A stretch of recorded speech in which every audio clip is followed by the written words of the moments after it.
Assalamualaikum warahmatullahi wabarakatuh.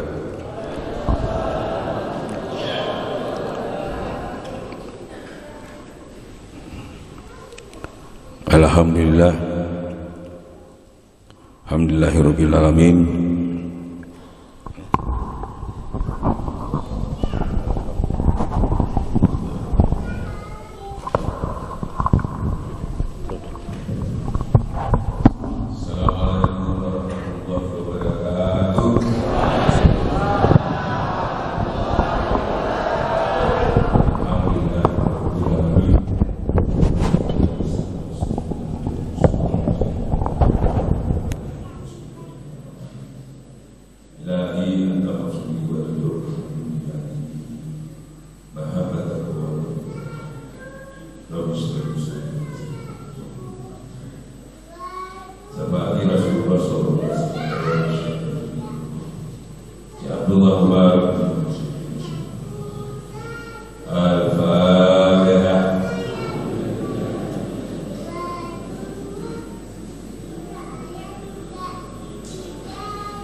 Dan malam ini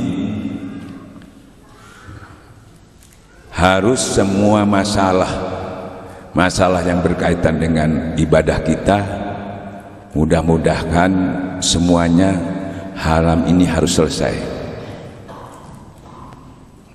Jadi kita dengan selesainya itu enggak lagi kita banyak bertanya, tapi lebih banyak mengamalkannya. Jadi pertanyaan-pertanyaan itu tidak terulang-ulang lagi, tapi sudah harus sampai selesai.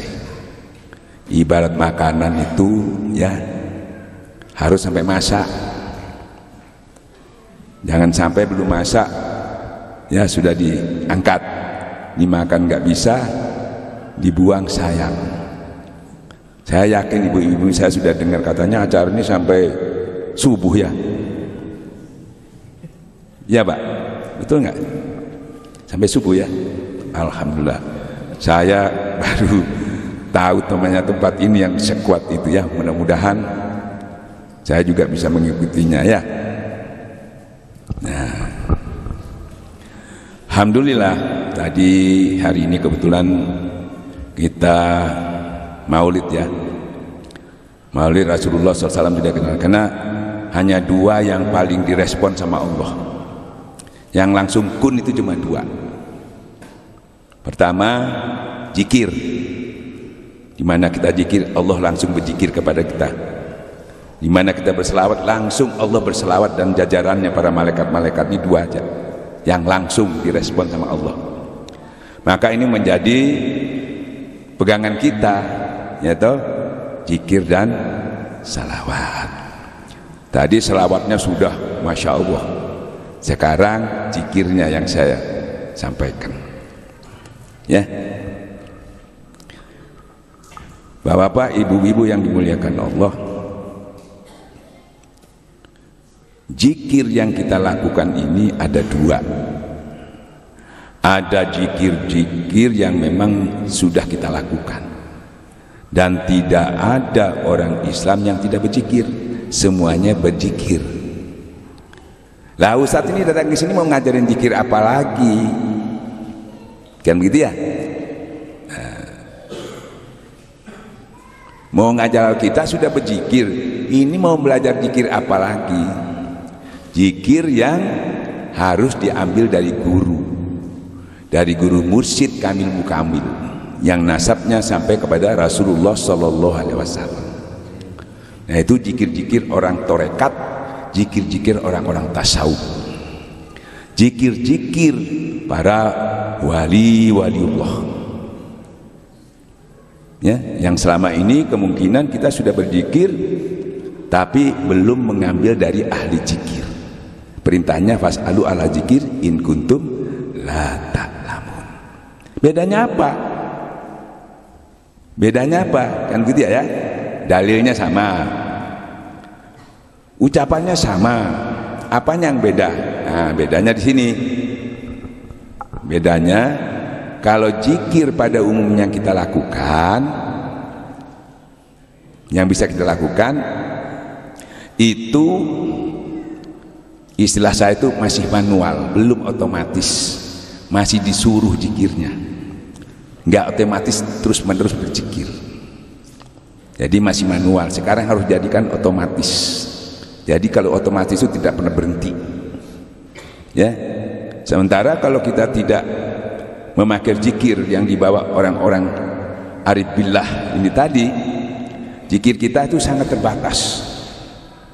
Contohnya begini, ya, kalau kita belum mengambil talqin zikir kepada guru mursyid, itu kita beringat kepada Allah cuma pada saat-saat kita sholat, baru ingat kepada Allah.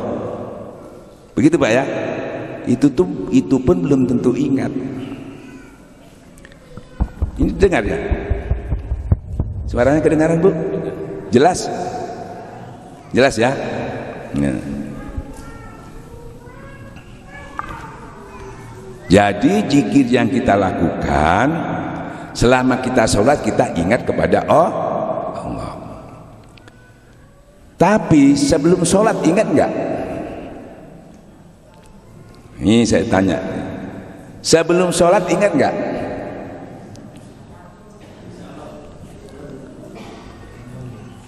Kalau belum torekat nggak bisa, ya. Waktu sholat ingat, sebelum sholat ingat enggak? Pasti enggak, pasti terganggu. Apa gangguannya? La tulhikum amwalukum wala auladukum an dzikrillah. Dilalaikan ingat dengan harta dan anak binatnya daripada ingat kepada Allah. Waktu sholat ingat, waktu menuju masjid belum ingat, apalagi ngobrol di jalan. Habis sholat lupa lagi, terganggu lagi. Sama gangguannya tetap. Harta dan anak pinakmu yang sedikit pun tidak menolong kepada kamu. Begitu ya? Pasti begitu. Ya. Realitanya begitu. Ya. Benar enggak? Karena saya juga dulu begitu. Tapi sudah belajar ini insya Allah. Ya. Jangan kita ingat waktu sholat. Waktu ngaji juga gitu. Waktu ngaji baru ingat kepada sehabis ngaji lupa lagi. Salawatan ingat kepada Allah. Habis salawat pulang nanti lupa lagi. Ya, jadi manual, belum otomatis itu.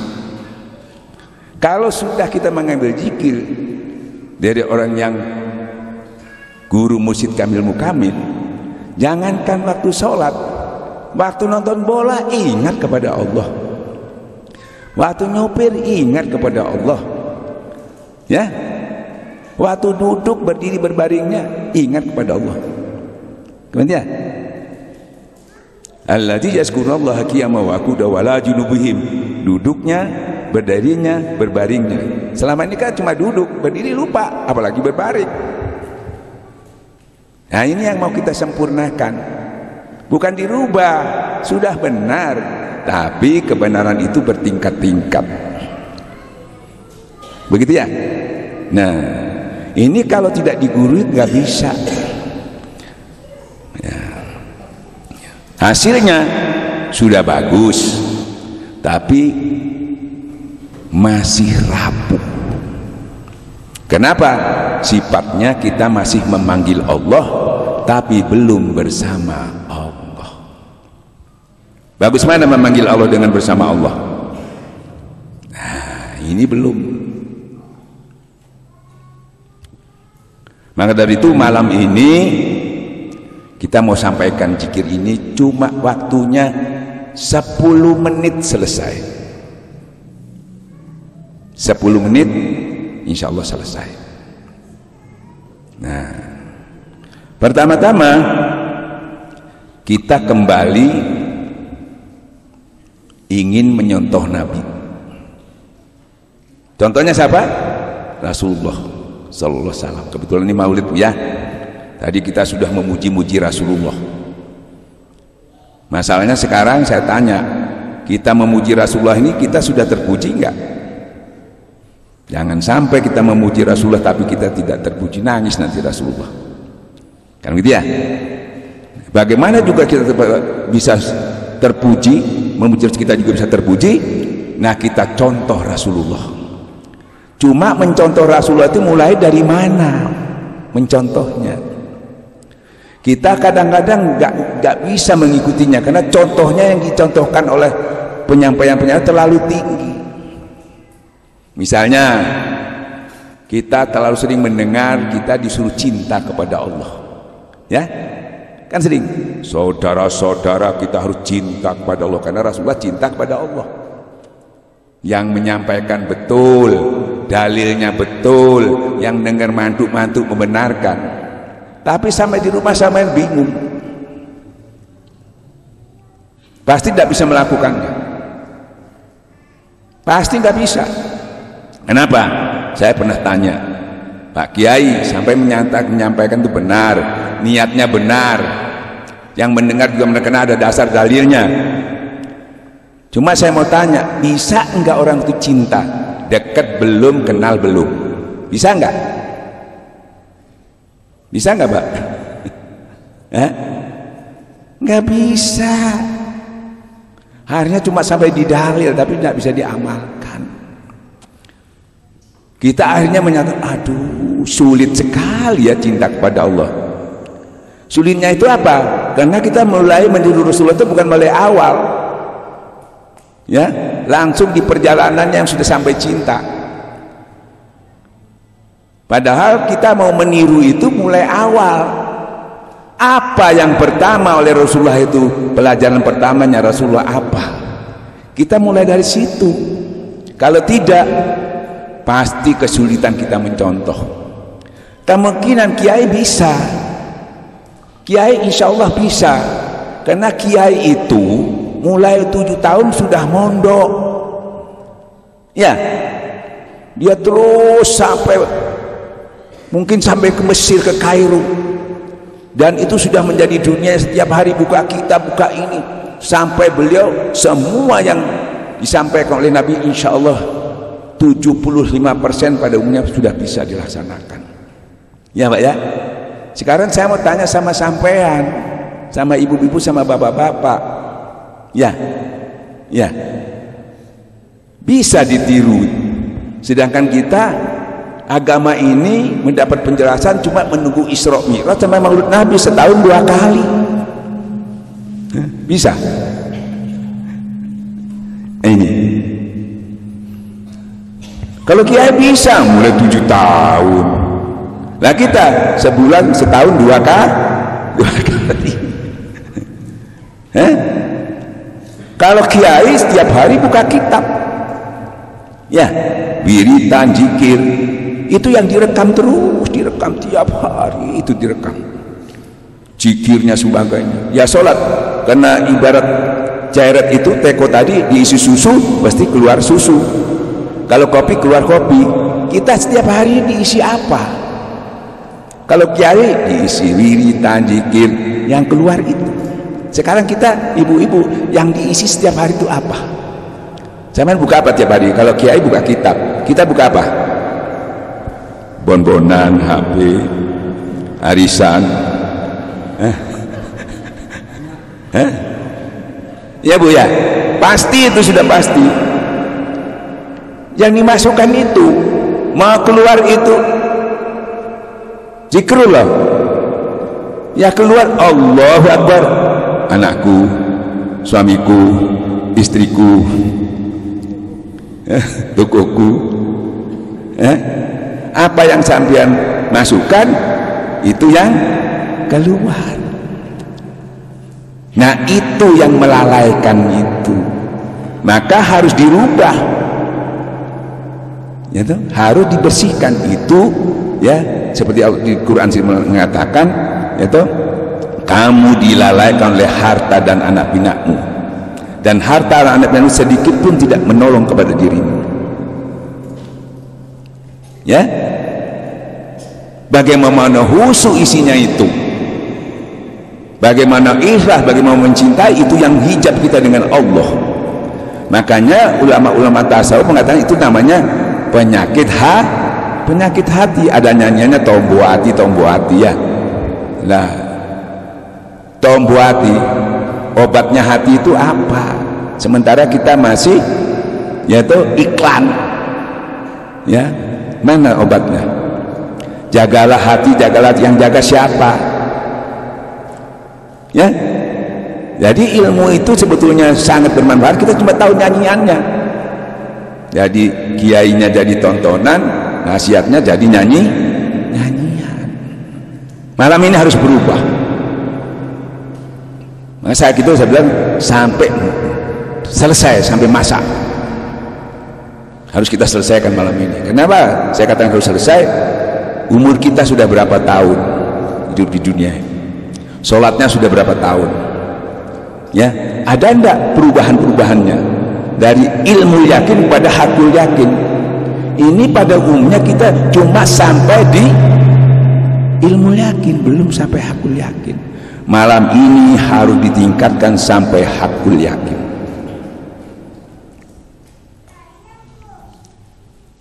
Jadi yang kita tiru itu, pertama-tama Rasulullah itu belajar apa? Sampai mau niru Rasulullah, apa yang mau ditiru? Ya, secara tauhid aja saya jelaskan. Sampai mau niru apanya Rasulullah? Rasulullah itu kalau pulang dari dakwah, seperti kira-kira pada umumnya Ustadz itu pasti pulangnya malam, ya ketok pintu istrinya, ketok pintu 3 kali ketuk nggak dibuka, Rasulullah tidur di depan pintu. Ya, kenapa? Begitu lembutnya Rasulullah itu menjaga jangan sampai perasaan istrinya terganggu, lagi enak tidur. Dia lebih baik jangan terganggu, dia tidur di depan pintu. Siapa yang niru itu sekarang? Ada enggak kiai, ustadz yang bisa niru itu? Ibu-ibu saya tanya suaminya, Bu, kalau pulang malam tok-tok kira-kira gimana? 3 kali tidur di depan pintu enggak?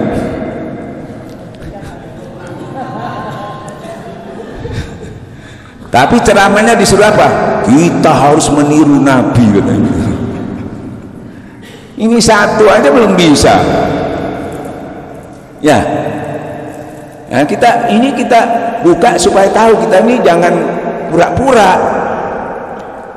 disuruh niru tapi nggak niru-niru. Ini yang dahil aja, belum ridhonya, belum ikhlasnya ini. Kedua, Rasulullah itu pernah pagi-pagi mendatangi istrinya. Ada makanan enggak istriku? Enggak ada. Kalau begitu aku puasa. Begitu suami ibu?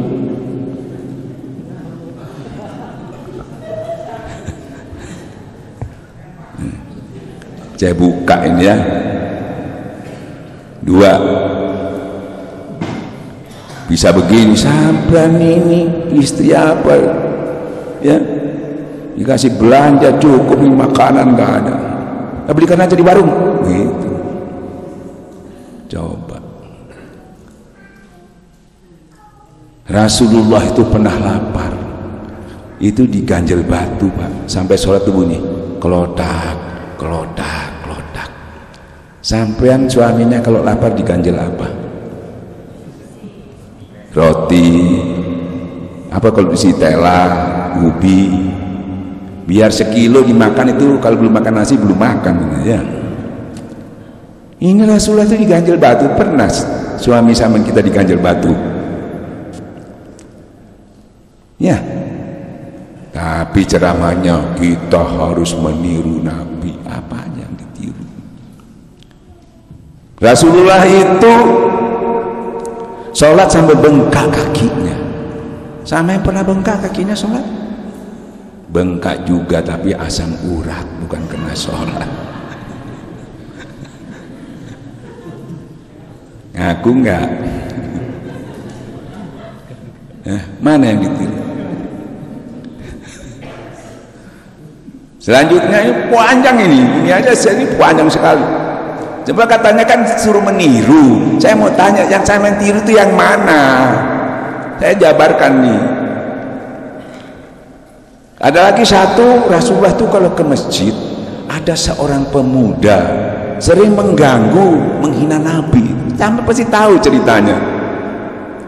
Tapi Nabi diam aja. Sahabat-sahabat memarah, jangan. Ya, itu tiap hari. Kira-kira kalau sekarang di sini aja, kalau ada kiai atau imam di sini diganggu anak muda, dihina, diludahi, bisa pulang nggak itu anak itu?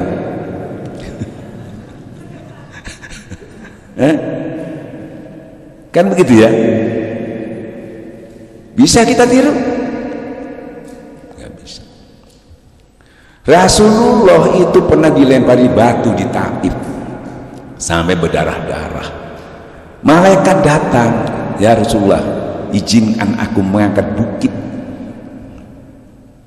di Taif itu, aku akan jatuhkan kepada orang-orang ini. Saking jengkelnya ini malaikat Jibril ini, padahal malaikat itu nggak pernah jengkel, bisa jengkel. Apa kata Rasulullah? Jangan ya, dia tidak mengetahui. Ya, mungkin nanti anaknya, kita tunggu waktu, mungkin besok, mungkin lusa, mungkin anaknya, mungkin cucunya. Karena syiar itu ya begitu, menunggu, tidak serta-merta. Kira-kira kita kalau digebukin orang terus ada yang nawarin mau nolong, sama kira-kira nolak nggak? Malah nyari orang suruh gebukin orangnya itu. Ya, ini ada yang nawarin, nggak tanggung-tanggung, malaikat lagi. Wong jin aja yang nolong kita mau, apalagi malaikat. Kan gitu.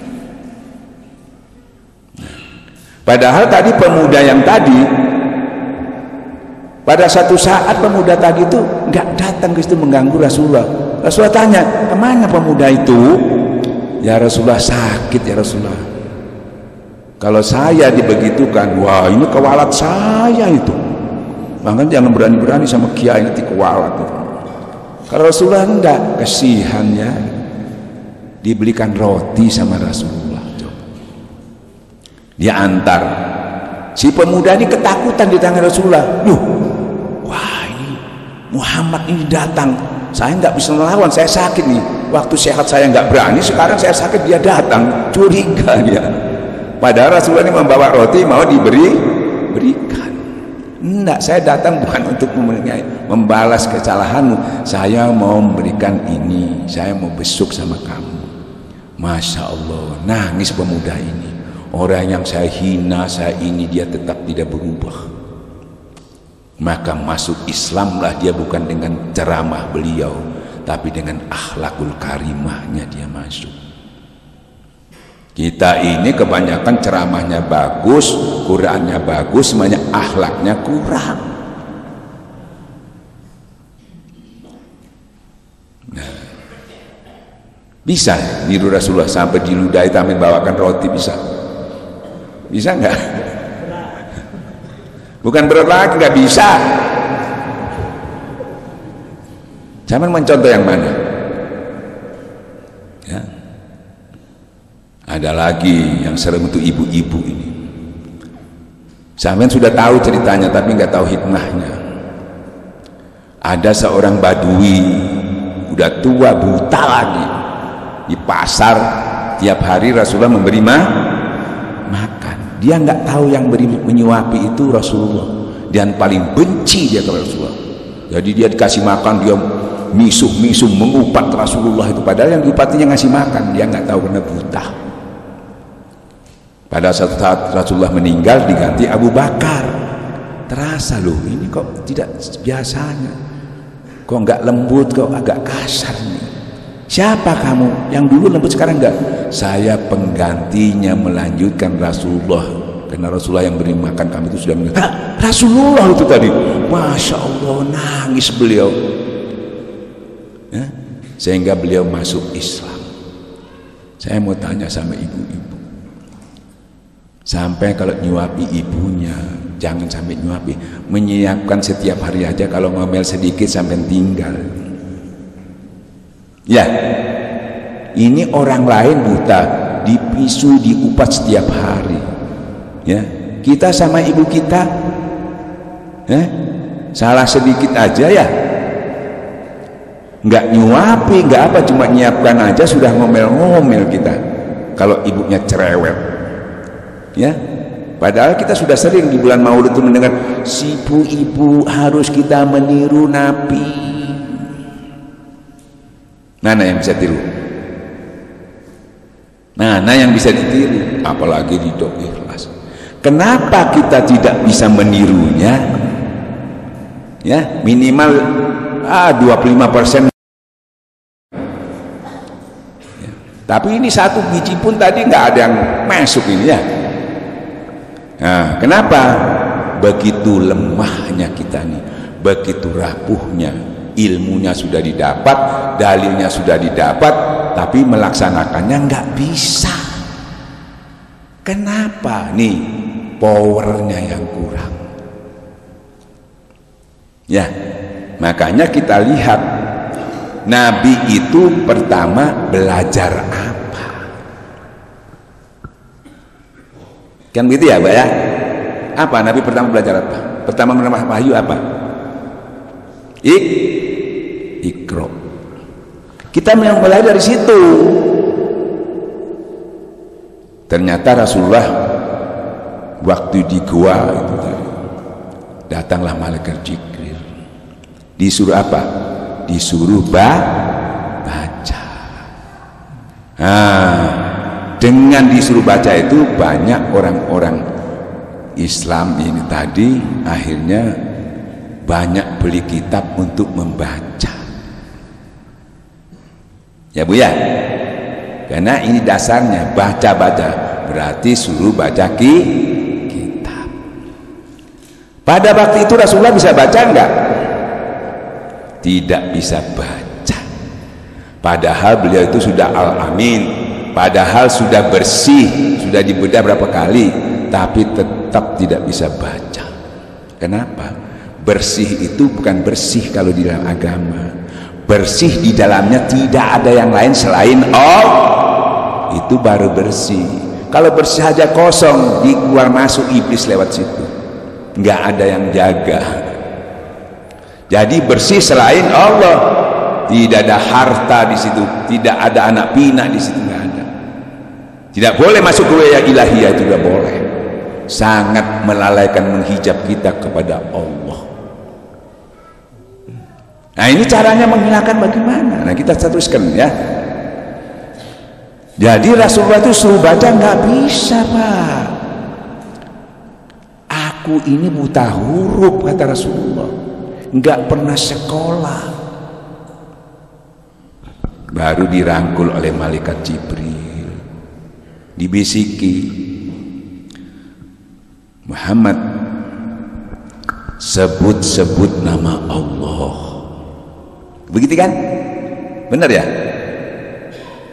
Akhirnya beliau menyebut nama Allah, disebut-sebut nama Allah. Setelah menyebut-nyebut baru bisa membaca. Ya, jadi Rasulullah itu pertama belajar. Kalau sudah menyebut-nyebut Allah itu berarti Rasulullah pertama belajar apa? Belajar zikir. Jadi zikir dulu itu yang dipelajari Rasulullah itu. Ya, ajaran pertama disuruh menyebut-nyebut nama Allah. Kalau sudah menyebut-nyebut nama Allah kan zikir. Itu dasarnya zikir. Ya. Nah, baru bisa membaca. Nah, apa yang dibaca? Saya tahu apa yang dibaca suruh baca. Apa yang dibaca, Bu?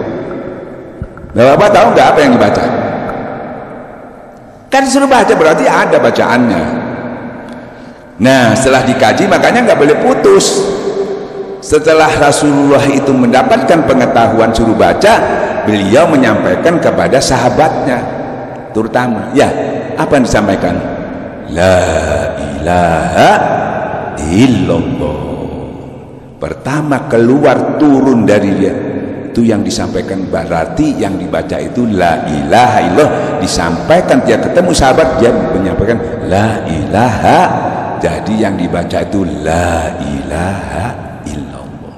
Sekaligus Rasulullah secara keilmuan menyampaikan kalimat la ilaha illallah itu tadi, berikutnya dengan sifat perbuatannya dan seterusnya. Ternyata Allah itu pengasih, penyayang, adil dan sebagainya. Maka turunlah disampaikan sifat Allah, perbuatan Allah. Itu secara keilmuan. Yakinlah sahabat itu. Ya, itu dinamakan ilmul yakin. Yang selama itu kita juga mendapatkan informasi dari kiai-kiai kita, diajarkan sifat-sifat Allah, asma-asma Allah, bahkan sifat-sifat 20 sifat Allah. Tapi cuma sampai di keilmuan, sampai di informasi. Itu namanya, kalau sudah kita yakini, namanya ilmul yakin. Jadi belum sampai hakul yakin, belum. Kalau sampai di ilmu yakin, iman ini belum utuh. Rasulullah dinaikkan dari ilmu yakin seperti malam ini, insya Allah kita upayakan naik ke hakul yakin. Bagaimana praktek hakul yakin? Beda. Bukan buka kitab, bukan. Buka hijab. Bukan melihat pakai mata ini, pakai mata ini. Maka dinaikkanlah pakai mata ini melihatnya. Tapi Rasulullah disuruh lihat aku, kata Allah. Bukan suruh baca lagi, suruh lihat, suruh makrifat. Ya Allah, aku ini buta. Kalau tadi buta huruf, ini buta hati. Bukan buta mata, bukan. Buta hati. Nggak bisa melihat Allah, nggak bisa makrifat kepada Allah, nggak bisa. Kalau buka kitab, baru sampai informasi, baru sampai di ilmu. Harus ditingkatkan. Makanya Rasulullah tidak disuruh lagi menyebut nama Allah, tapi disuruh apa? Hadirkan Allah, dibisiki juga. Hadirkan, hudurkan Allah. Maka dengan hudurnya Allah itu dia bisa makrifat, melihat kepada Allah. Itu yang dikatakan hakul yakin. Tidak dari kiai lagi, tidak dari kitab lagi, tapi dia langsung melihat dan menyatakan, merasakannya. Itu yang dikatakan makrifatullah. Itu yang dikatakan ihsan. Ya, itu hakul yakin. Ini harus tahu mulainya, sumbernya dari mana. Nggak ucuk-ucuk cinta bisa. Dekat aja belum, kenal belum, dari mana? Sama manusia aja dekat aja belum, kenapa mau cinta? Lewat mana? Ya, cari dulu, ya toh. Carilah jalan yang mendekatkan diri kepada Allah. Kalau kamu tidak bisa, cari orang, cari wasilah, supaya dibawa orang yang dekat pula itu kita kepada Allah. Jadi tidak ada alasan tidak bisa. Bodoh pun cari orang yang bisa. Saya tadi ke sini bodoh, nggak tahu jalan. Saya cari orang yang bisa mengantarkan saya ke sini. biar saya tidur sampai juga, biar bodoh sampai juga. Makanya butuh penuntun, cari ulama tuntunan, bukan tontonan. Kalau ulama tuntunan, kamu bodoh, kamu pandai, sama, semuanya dibawa. Asal mau dituntun, buta juga bisa sampai. Kan begitu ya? Nah, ini yang dikatakan guru mursyid. Jiwa kita ini dituntun wusul langsung kepada Allah dan diposisikan di Allah dan wukuf di sisi Allah. Tidak tolah-tolah lagi, tidak kemana-mana. Iyyaka na'budu wa iyyaka nasta'in, full Allah.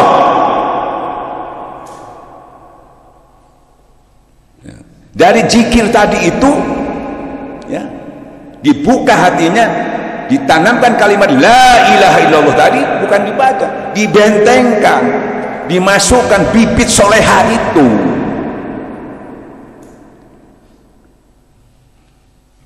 Sehingga dengan ditanamkan bibitnya itu tadi, ada getaran di dalamnya, ada kekuatan di dalamnya, ada keyakinan penuh di dalamnya itu tadi. Bibit solehanya ditanamkan, dimasukkan di dalam jantung, ruh atau kalbu. Cara prakteknya zikirnya, ini masuk di jantungnya, ini jadikan tasbih, masuk ke dalam darah daging kita, berputar dia, tawaf di dalam diri kita. Kalau sudah itu terasa berputar zikir itu namanya sultano zikir, rajanya zikir, menetal iblis yang masuk ke dalam diri kita. Mau yang iblis dikirim, yang mau yang dinetralisir, diruqyah, dibersihkan, dibersihkan. Berbahagialah orang yang bersih hatinya, celaka orang yang mengotori hatinya.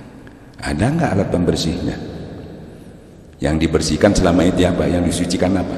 Nih luarnya saja, casingnya aja, untuk menyentuh Al-Quran supaya sopan lah. Tapi untuk menyentuh dalamnya Al-Quran perlu bersih hatinya. Tidak tersentuh Al-Quran itu kalau tidak bersih hatinya. Selama itu kayak main di casingnya saja kita. Padahal di dalamnya itu ada aplikasi yang luar biasa kalau dibuka. Kalau tidak tahu bukanya, cuma terima telepon, SMS.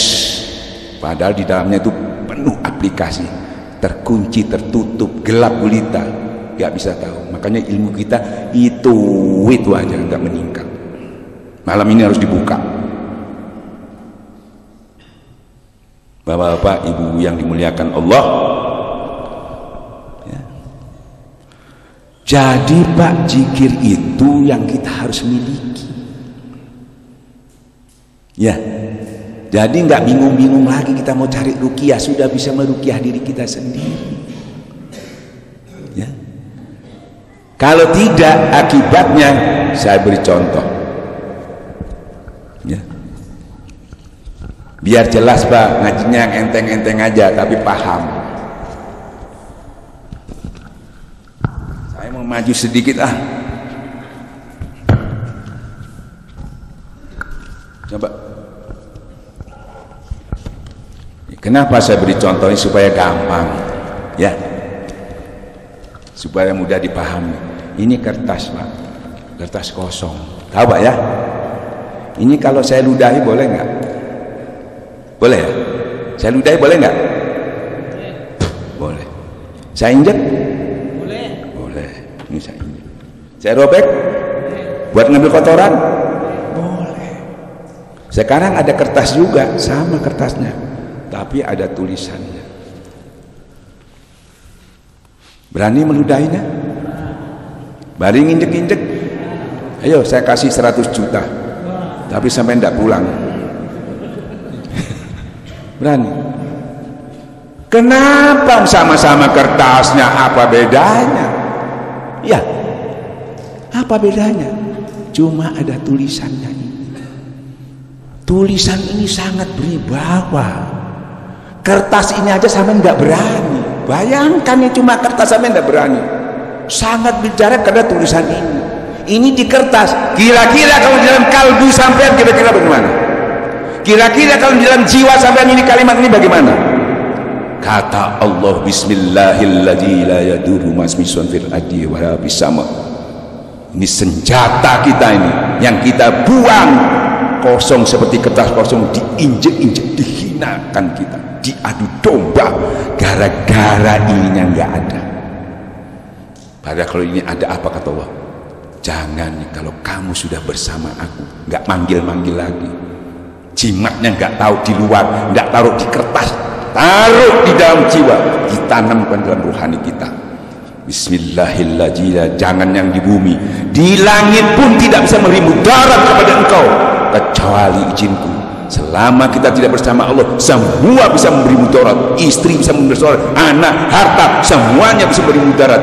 Tapi kalau sudah kamu bersama Allah, semuanya tidak berlaku. Ini senjata kita, tidak bisa dihinakan. Ada enggak? Ini ibu-ibu senangnya dipasang di tembok di rumahnya, senangnya di depan pintu. Ya, beli lagi Yasin, taruh lagi. Banyak. Memang setan mau masuk mikir juga. Wih, banyak tulisannya. Saya mau masuk geder juga. Terus dilihat orang, nah orangnya gak ada tulisannya, orangnya aja yang dimasukin. Akhirnya orangnya kesurupan. Salahnya sendiri. Rumahnya selamat, orangnya nggak selamat. Seperti orang punya mobil, ya toh, tasbihnya digantung, yang disetel dangdut. Mobilnya masuk surga, dia masuk jurang, masuk neraka. Ini ya apa ini? Ini realita. Nih yang banyak kosong. Ini yang menjaga hati. Di dalam diri manusia ada seperti kalbu, ini yang jaga. Kalau ini nggak ada, cepat rusak, nggak ada pengamannya. Kalau hati sudah rusak, semua amal kita rusak, habis terberangus, karena nggak ada yang jaga. Yang jaga siapa? Aku yang pernah tidur, tidak pernah mengantuk, mengurusi hambaku. Nih, ini masalahnya. Jangan bingung kenapa saya jadi malas, karena udah diandobak. Nih kosong seperti ini, nah diinjek-injek. Kalau ada ini, jangan injek sampean, injek kertasnya aja nggak berani, apalagi injek sampean. Ini tasawuf, ini hakikat. Hakikat yang menguatkan syariat. Kalau ada hakikat merupakan perlu dicurigai, itu pasti tidak bersudur, itu langsung ke hakikatnya, nggak lewat syariat. Hati-hati, ilmu hakikat pun, ilmu tarekat banyak yang sesat. Ya, ini ya. Makanya perlu nggak ini ada dalam hati kita? Perlu. Mau? Ya. Makanya nanti ini diberikan, ditanamkan. Sesungguhnya kalimat la ilaha illallah kita sudah baca, tapi kita baca tidak dibentengkan. Pada asal kata Allah, hadisnya, sesungguhnya kalimat la ilaha itu bentengku, barang siapa masuk dalam itu aman dia.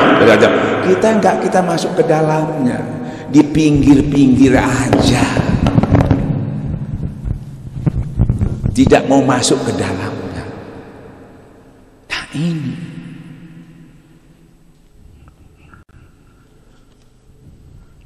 ya, itu yang jadi masalah sekarang, yang kosong. Saya pernah di Banten, ya, di situ ada pertandingan silat tenaga dalam, ya, wah orang main silat tuh tiap maulid tuh ada pertandingan di sana. Saya masuk ke sana, ada pakai tenaga dalam, ada mini, saya ditantang di situ. Masih muda waktu itu, masih 25 tahun. Saya sudah belajar torekat. Sekarang sudah 73 tahun saya. Tahu-tahu pendekarnya ini, saya dikasih celurit. Ini, tolong hantam saya, kata gitu. Saya hantam begini, Pak. Dia cuma kumisnya sudah terlempar saya, Pak. bari kumisnya dilempar. Wah, hebat betul orang ini. Sambil lagi dia gini, terlempar itu celurit saya. Saya belum pakai ini, saya mau tahu dulu, saya kosongkan, saya pakai. Saya disuruh lagi, dia jatuhkan, nggak bisa. Sampai terputar-putar, nggak bisa. Tapi saya nggak mau teruskan, kesian, karena pencariannya di situ banyak anak buahnya dari Jakarta bantu ratusan ribuan orang, kan malu, kesian. Jadi saya pura-pura jatuh. Tapi dia tahu. Akhirnya jam 2 malam saya dibangunkan. Sini, kamu pakai apa? Gitu. Kamu pakai apa? Lu kok tahu? Ya tadi kamu mesti pakai asma, pakai hizib kamu. Pasti sama hizib, kurang lebih aja. Ya, mungkin kamu juga pakai hizib, pakai tawasul sama si Abdul Qadir Jailani sama ini. Ya, pakai asma Allah, pasti sama, kurang lebih aja ilmu itu. Saya bilang sama tapi beda. Bedanya di mana? Nah, sampai nggak bisa menang sama saya. Loh, kok nggak bisa? Sampai itu zikir juga, tapi masih memanggil Allah. Sampai masih manggil, saya sudah bersama Allah, ketinggalan sampean. Kamu masih manggil, ya berarti masih jauh. Saya sudah bersama. Kalau sudah bersama, bismillahirrahmanirrahim, tidak bisa memberi mudarat. Jangan sampai di bumi, yang di langit gak bisa, apalagi ente. Apalagi sampean buat berantem, saya buat ibadah, tambah nggak nututi sampean. Nih kuncinya, dalilnya ya itu. Nah, diam, jangan diulangi lagi ya. Ya sampean tanya, ya saya sampaikan. Untung nggak ketahuan santrinya, kesian karena kehidupannya di situ. Nah, ini saya sudah diuji, harus diuji. Kalau nggak diuji nggak tahu, ya. Nah, akhirnya Pak, seperti katakan tadi, kita kembali kepada Rasulullah tadi ya. Setelah beliau itu tadi mendekati Allah, melihat Allah, baru timbul iman yang hakiki, Pak. Nggak bisa timbul iman hakiki kalau tidak kita makrifat kepada Allah. Contohnya begini Pak, biar gampang ya ibu-ibu. Ada seorang yang jujur, Pak, katakanlah kiai, menceritakan, saya punya teman di situ namanya Ali, orangnya baik, suka menolong orang, misalnya begitu Pak ya. Kita percaya karena yang menyampaikan orang benar, apalagi kiai, ya percaya informasinya. Nah itu dikatakan ilmu yakin. Kita masih taklid kepada kiai itu. Untuk hakul yakinnya kita ke sana, ya kita datangi, kita tidurlah di rumahnya, ya baru benar apa enggak katanya kiai ini. Oh ternyata benar, ya. Jadi kalau ada orang yang bakhil, yang ingin menyelewengkan itu, menghasut, kita nggak bisa lagi. Kenapa? Kita sudah melihat sendiri, kita sudah merasakan sendiri. Kalau belum, informasi dari sini sudah kita katakan benar, ada lagi yang menyampaikan orangnya lebih bawah, bingung sudah kita, ya. Makanya kita sering tengkar itu gara-gara begitu, ya toh. Masih bisa yang ada ulama itu, maaf ya, ulama itu ada dua, kan gitu ya. Kenapa? Ilmunya sama, kitabnya sama, tapi ada ulama ulama yang jahat. Hati-hati, Qurannya soheh sama, tapi orangnya nggak soheh. Nah itu yang bahaya itu. Rasulullah mengatakan, aku paling takut pada ulama, ya toh, lebih daripada Dajjal. Kalau Dajjal Rasulullah nggak takut, karena sudah ada musuhnya, Imam Mahdi sama Nabi Isa, biarin aja. Ini yang bahayanya ulama-ulama yang gentayangan ini. Ulama kita mau dibawa, kalau dalilnya sama Quran, tapi sampean mau dibawa kemana? Ini harus diwaspadai, ya. Tahu-tahu sampean ketemu ulama, datang ulamanya ISIS, mau dibawa kemana? Ada ISIS, ya tuh. Dia mempengaruhi pakai dalil, Pak. Hei anak muda, kamu daripada menganggur, mau kawin juga punya uang, gitu ya, minimal gitu ngomongnya. Daripada kamu nganggur, kawin aja sama bidadari. Tapi kamu harus ke sono, harus ke akhirat sana dulu. Bagaimana caranya? Ya pakai mahar. Maharnya apa? Bom. Maharnya bom. Oh begitu ya. Jadi kamu nanti mati syahid, langsung diterima oleh bidadari. Lumayan gratis. Daripada nunggu-nunggu sini nggak kawin-kawin, pengangguran lagi. Makanya dicari orang yang pusing-pusing itu. Makanya dia mau ya, berani dia. Wah, ini dapat bidadari. Memang orang yang syahid itu begitu, tapi caranya kan keliru. Nah, tahu-tahu dia meletus bom, mati dia. Loh, kok ngambut iblis ini? Wah, keliru. Mau balik lagi. Wah, nggak bisa, sudah rusak semua badannya. Padahal belum waktunya mati, tapi dia mendekati kebinasaan. Mau balik rusak semua, mau terus belum waktunya jadi hantu. Mau balik belum waktunya, kan pulang itu ada waktunya, nggak bisa tambah, nggak bisa kurang. Mau balik itu badannya hancur, dokter aja nggak sanggup memberikan. Kalau tangannya aja masih bisa lah, kepalanya hancur, mau diganti apa? Mau balik nggak bisa, mau pulang nggak diterima, jadi apa? Yaitu hantu gentayangannya itu. Belum waktunya mati. Kalau pernah nonton film Ghost itu ya, nah itu. Jadi hantu. Loh kenapa? Dia pengikut setan.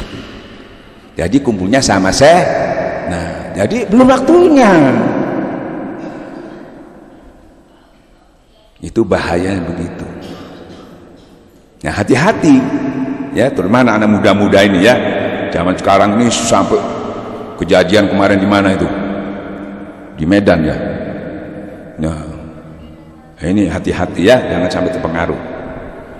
Nah, Bapak, Ibu yang jadi setelah kita mendapatkan iman yang kuat tadi, kemudian karena kita mendapat langsung melihat, jadi betul-betul keyakinan itu tidak bisa dirubah lagi.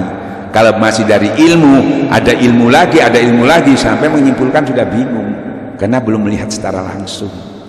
Nah, ini untuk mencapai itu dinaikkan dengan bukan lagi kita pakai ilmu, tapi kita mendekati full kepada Allah. Maka iman itu jadi utuh, jadi kuat, nggak turun naik lagi. Bahaya kalau iman turun naik itu. Katanya iman itu turun naik ya. Listrik aja ini di rumah sampean kalau turun naik, rusak itu kulkas tuh, rusak itu TV itu ya. Kalau darah sampean turun naik, rusak ginjal sampean, rusak jantungnya. Kalau imannya turun naik, rusak akidahnya ya. Supaya tetap tidak berubah ya, itu pakai apa? Kalau lampu, kalau turun naik supaya stabil pakai apa? Stabilisir ya. Ya. Nah, zikir ini stabilisirnya. Ala bi zikratan dulu, hati menjadi tentram, stabil. Kalau sampai enggak pakai turun naik ya, enggak bisa stabil, rusak semua. Nih alatnya. Zikrullah, tapi zikir yang mana? Nah, setelah sampean kuat imannya, baru turun rukun iman. Pada zaman Rasulullah itu belum ada perintah sholat, belum.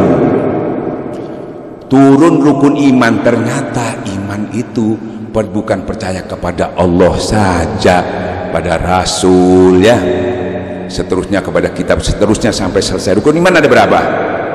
6. Salah satu gugur semua. Setelah rukun imannya disampaikan secara keilmuan dan kita sudah ada juga imannya, baru turun rukun Islam, sholat, puasa ya. Setelah turun rukun Islam, iman ini modalnya untuk mengerjakan rukun Islam.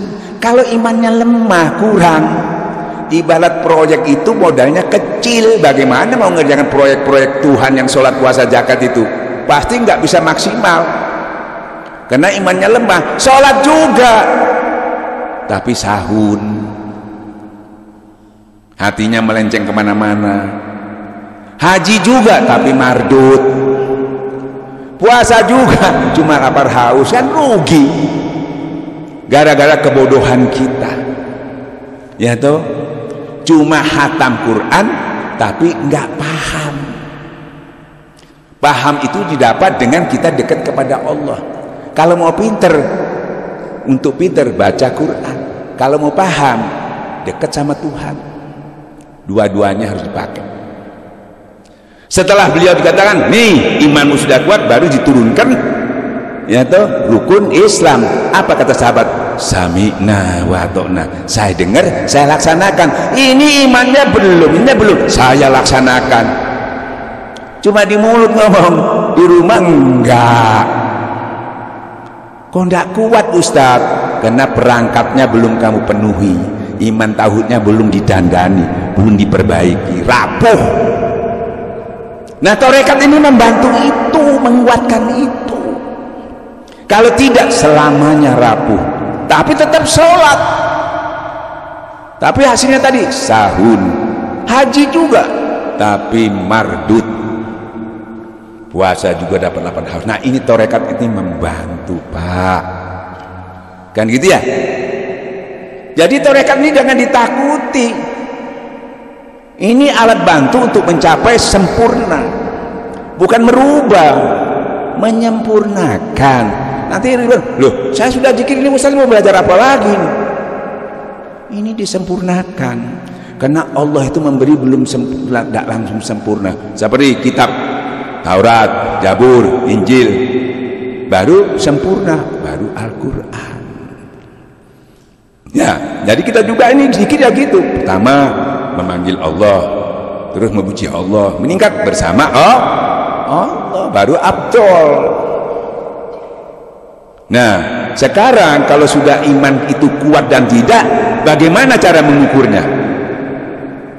Sampai tahu iman sampai kuat itu bagaimana? Ya, makanya diuji sama Allah sampean.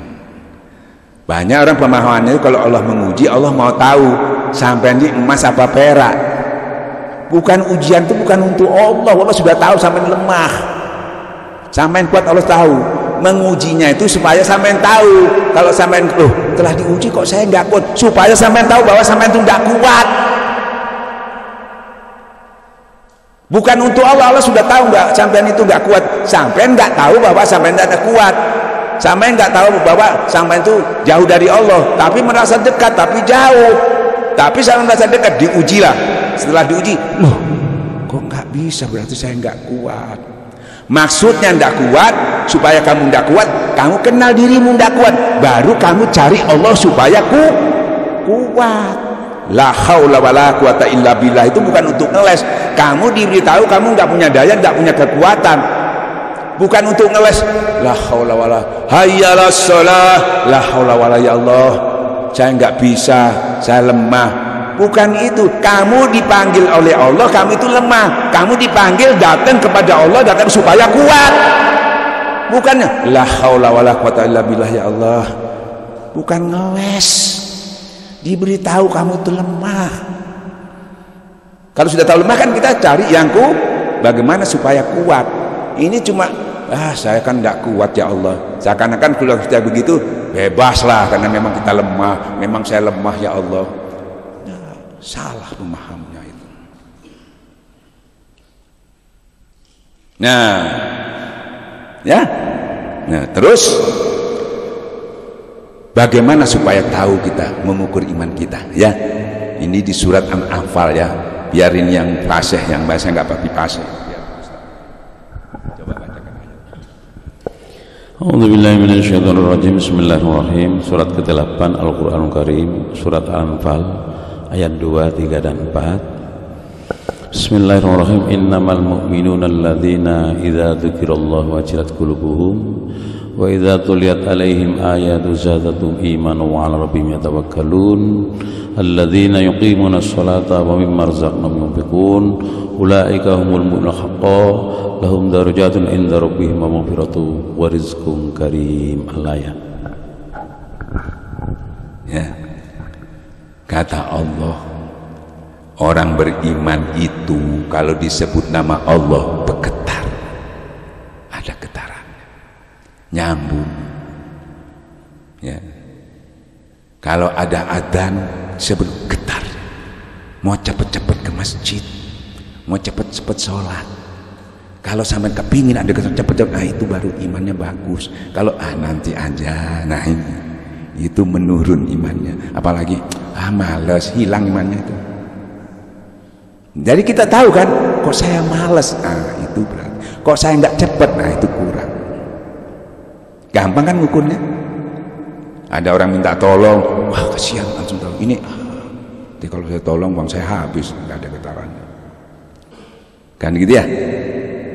Nah, ada pengajian, cepet ke pengajian. Kan gitu ya?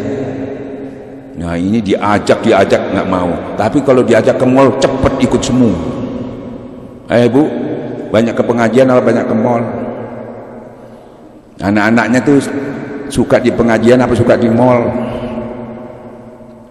Nah ini getarannya nggak ada karena lemah, powernya kecil. Kalau powernya kecil, biar sebelah tetangga ke masjid sudah sulit. Kalau powernya besar, biar jauh di sana datang. Ya, bukan soal dekat, bukan punya kendaraan, bukan miskin, bukan kaya. Lihat sahabat Rasulullah yang kaya, Abdurrahman bin Auf, tidak menghalangi kekayaannya. Bukan lagi diajak ngaji, diajak perang itu bisa. Ini jangan diajak perang, diajak ngaji aja susah, apalagi mau diajak perang. Ya, tidak menghalangi kekayaannya.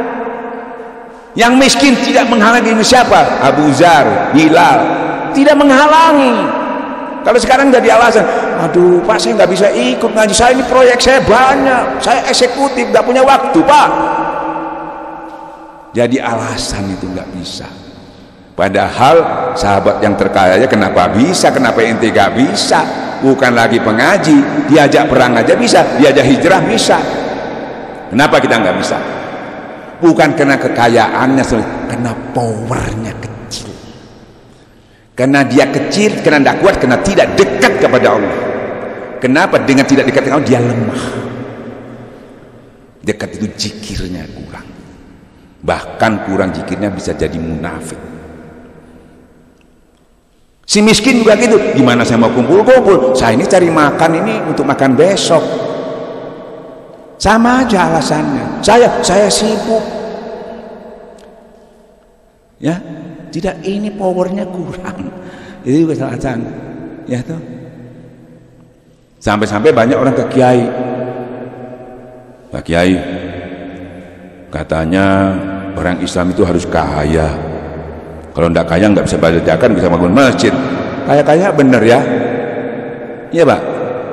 Padahal contohnya sudah ada. Sama itu mengulangi sarapan. Sarapan itu datang pada Rasulullah juga begitu ya. Ini diulangi lagi. Padahal sarapan itu nggak sukses itu. Yang ngasih modal siapa? Yang doakan Nabi aja yang doakan nggak sukses dia, apa yang dia cita-citakan itu mati dalam keadaan fasik. Padahal yang mendoakan dia kaya itu Rasulullah, dikasih modal lagi. Ya Pak, itu diulangi lagi sama kita. Kalau urusan dunia, kata Rasulullah, kamu lebih tahu daripada aku. Kalau urusan akhirat kamu harus belajar. Nggak mungkin sebodoh-bodohnya orang beli barang itu 1000 dijual 500, nggak mungkin. Biar orang itu nggak sekolah, nggak usah belajar itu. Tapi kalau agama sampai tingkat kiai pun tidak boleh berhenti belajarnya. Syekh Abdul Qadir Jilani Qaddatul, ulama besarnya Imam Ghazali, ulama masih belajar. Karena dalilnya tuntutlah ilmu sampai ke liang lahat. Orang-orang ahli sunnah itu sampai mati di kuburan masih diajarin. Ya, kan mati diajarin. Saya ajarin kamu lihat, saya kasih bocoran ya, kata kiainya. Ya, kalau kamu ditanya siapa Tuhanmu, Allah. Kata yang meninggal, alhamdulillah dapat bocoran ya. Kalau ditanya apa Nabimu, Rasulullah, kitab Quran, wah pasti lulus saya karena dapat bocoran. Datang malaikat, siapa Tuhanmu? Allah. Siapa Nabimu? Muhammad. Dipukul, blok. Loh, kalau dipukul kan tidak benar. Kamu mengakuinya tapi kamu tidak menurut sama Allah. Kamu bisa jawab Nabi itu ya toh, pesuruh Allah, tapi kamu tidak mengikutinya. Kamu percaya pada Quran itu kitabullah, tapi kamu tidak pernah membacanya. Digebukin Pak biar tahu jawabannya Pak, tapi tidak melaksanakannya. Nah, kalau kita dapat bocoran gitu mesti lulus ya. Wah, tambah digebukin, tahu kamu nggak melaksanakan, tambah dipukuli, munafik kamu. Nerakanya diintipnya itu lebih dalam lagi. Hati-hati biar tahu ya, Allah paling murka kepada orang yang menyampaikan tapi dia tidak melakukannya. Nah, terus apa lagi? Nah, ya, getarannya ada Pak. Disebut nama Allah bergetar. Setelah nyambung, karena imannya bagus nyambung Pak, baru ilmu masuk. Disampaikan ayat-ayat Allah baru masuk, baru bisa masuk. Kalau gak ada getarannya Pak, gak bisa masuk Pak. Sama Allah orang gak beriman gak dihiraukan, gak dimotivasi. Ya ayyuhalladzina amanu itu orang beriman yang dipanggil, yang enggak. Makanya orang beriman itu disampaikan ayat bertambah-tambah iman, berproses Pak. Setelah imannya, kita imannya belum diproses, belum diutuhkan seperti tadi, dimasuki Pak, keluar ke sini Pak. Nggak ada yang menghadang. Yang menghadang itu iman nggak ada, polos saja keluar lagi. Akhirnya cuma dibuat debat, dibuat kebanggaan, dibuat untuk menyalahkan orang lain. Karena di dalamnya kosong, nggak ada hambatannya. Kita ada yang menahan, itu ada iman dan tauhid. Itu. Setelah dia itu ayatnya mengatakan, ayat-ayat itu disampaikan, dia bertambah keimannya, baru beliau itu yang keras tadi, yang nggak mau tunduk, yang benar, baru dia tersungkur bertawakal kepada Allah, dia menyerah. Yang tadinya dia mokong, hatinya membatu, langsung dia bertawakal, tersungkur kepada Allah. Prosesnya harus tahu mulainya dari mana dia bersungkur. Tahu-tahu tersungkur lewat mana, imannya belum. Makanya nggak bisa jadi, hanya pura-pura terus. Karena dia nggak itu proses. Nah, telah tersungkur itu dari yang menyerah. Orang yang menyerah kepada Allah itu, kata Allah, ya, segala kekurangannya nanti aku yang backup. Dapat itu.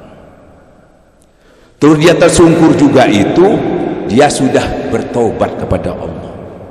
Mulai orang-orang bertobat itu, dia dicintai sama Allah.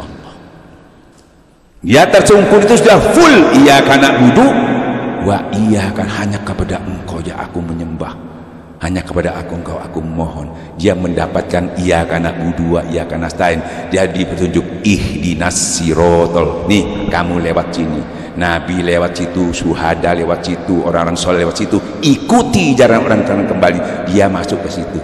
Kalau tidak, kamu masuk di ghairil maghdub, jalan orang-orang yang dimurkai Allah. Karena jalan cuma kalau tidak kanan ya kiri.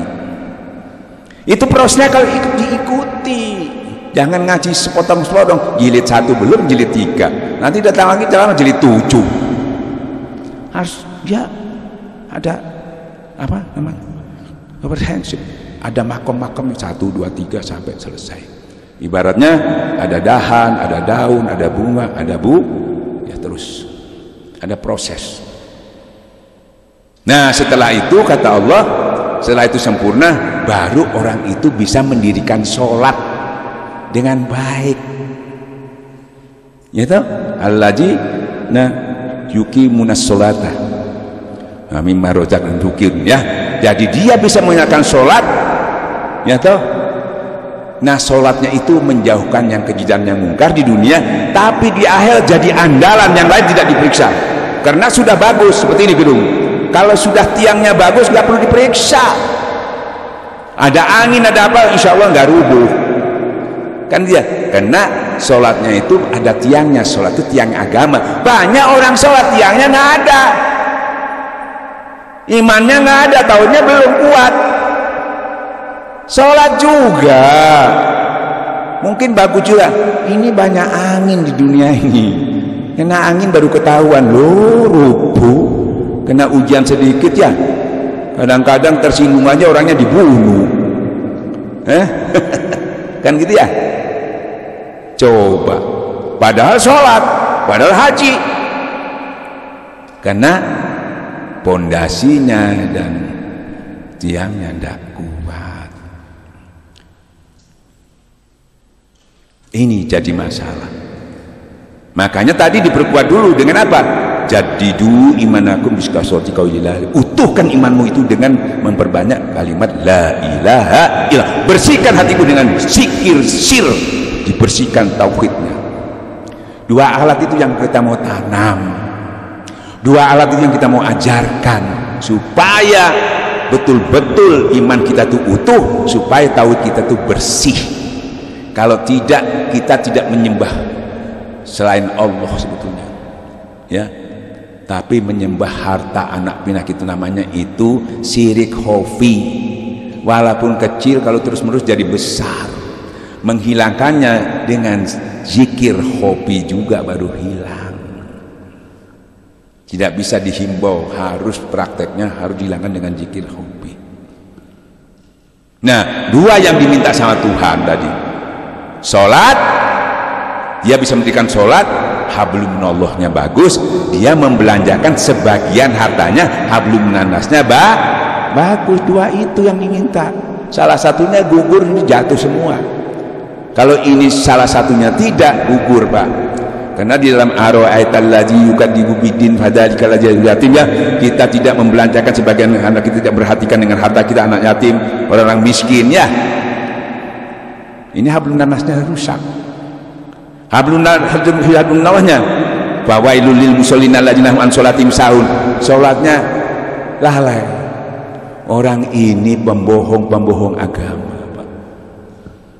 Hati-hati, biar dia itu seorang kiai, kalau dua ini tidak terpenuhi, pembohong agama. Yang ngomong Quran itu bukan saya, ini bukan firmannya Ustadz, firmannya Allah. Nah, makanya inilah yang mau kita kuatkan Pak, lewat Torekat Qadiriyah Naqsabandiyah.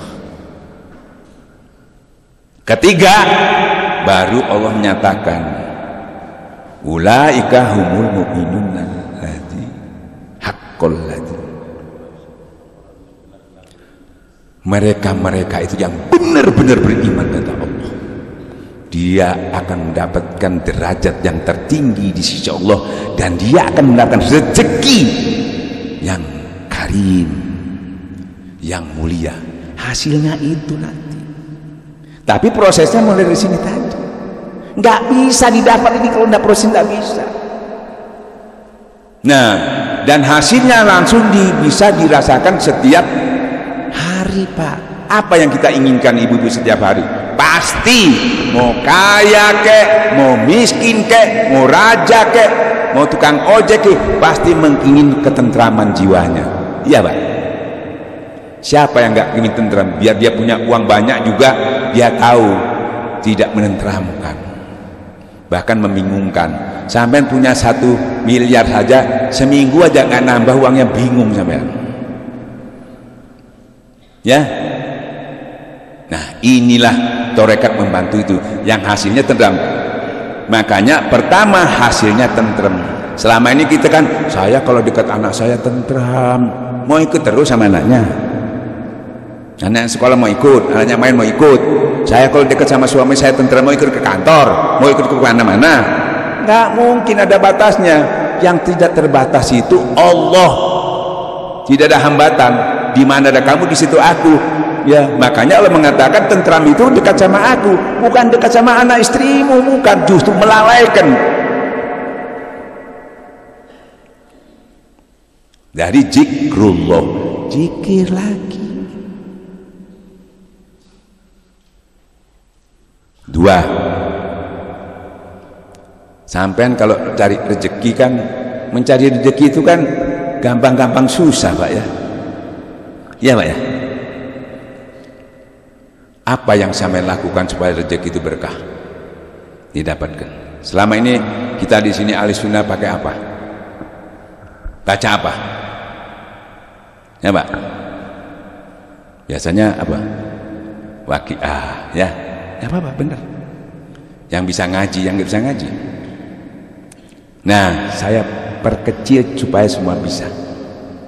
Allah berfirman, jangan semua sampai tahu dalilnya itu di surat Al-Jumu'ah. Kata Allah, setelah kamu sholat, bertebaranlah kamu di muka bumi cari karunia Allah. Yang namanya rezeki itu Pak, kalau perlu gunung didaki, laut diseberangi, bahkan jiwa dipertaruhkan Pak, kalau perlu imannya dijual untuk mendapat rezeki. Ya Pak, apalagi waktu pemilu banyak iman dijual. Ya, sampai berani menjual iman karena dia nggak paham, nggak ngerti, dikira sulit. Masa Allah mempersulit? Kamu belum lahir aja sudah dijanjikan sama Allah, tidak ada yang melata di atas bumi tidak diberi rezeki sama Allah. Tapi rezeki itu untuk kebutuhan, bukan untuk keinginan. Kalau keinginan itu nggak ada batasnya, kalau kebutuhan pasti cukup. Ini keinginan tuh banyak yang nggak cukup. Kalau kebutuhan dijamin sama Allah, kita nggak cukupnya itu karena keinginan yang bikin nggak cukup itu. Ya, terus caranya bagaimana? Dalilnya begini: setelah kamu sholat, bertebarlah di muka bumi cari karunia Allah. Ya, di lapangan banyak tantangan Pak, banyak saingan, banyak bajingan. Ya, coba ibu-ibu kalau jualan di pasar, sampean jual barang sampean barang sama jualnya 1.000, tahu-tahu ada jual yang 500, sampean pasti nggak laku ya. Saingannya loh kok lebih murah, pasti sampean nyut pasti gitu. Ya, kok sana lari saya enggak, nyut. Di kantor juga tahu-tahu ada orang yang lebih hebat daripada kita, dia yang diperhatikan sama pimpinan, nyut.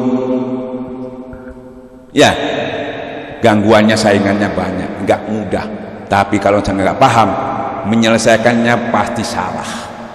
Ini orang ini kalau perlu santet aja gitu. Dia kemana? Oh ke dukun, saya juga ke dukun. Oh dia kemana? Pinjem bank, saya juga pinjem bank. Oh dia ke kiai, saya juga ke kiai. Jadi itu adu kiai, adu dukun, adu bondo, adu bolo. Banyak sekali ya. Kalau dia bolonya kecil sana besar, takluk sudah. Kalau modalnya besar ini kecil sudah lemes, putus asa. Ya. Nah, karena tidak punya pengetahuan untuk menyelesaikannya. Ternyata pengetahuannya menyelesaikan cuma zikir. Setelah kamu sholat, bertebaranlah di muka bumi cari karunia Allah. Ingatlah Allah, zikir. Ingatlah Allah sebanyak-banyaknya supaya kamu mendapat keberuntungan. Ini kita keluar dari rumah, ingat untungnya toh sebanyak-banyaknya, bukan Allah yang diingat sebanyak-banyaknya ya. Gitu enggak? Mau keluar dari rumah, mau jualan, mudah-mudahan untungnya banyak. Bukan Allah yang diingat sebanyak-banyaknya. Untungnya nggak ada perintah Allah suruh ingat untungnya sebanyak-banyak itu. Suruh ingat Allah karena aku yang mengatur rezeki itu. Kamu kejar aku, ya, kamu kejar dunia. Biar pakai modal kadang-kadang habis. Tidak pasti. Kamu kejar akhirat, belum tentu masuk surga.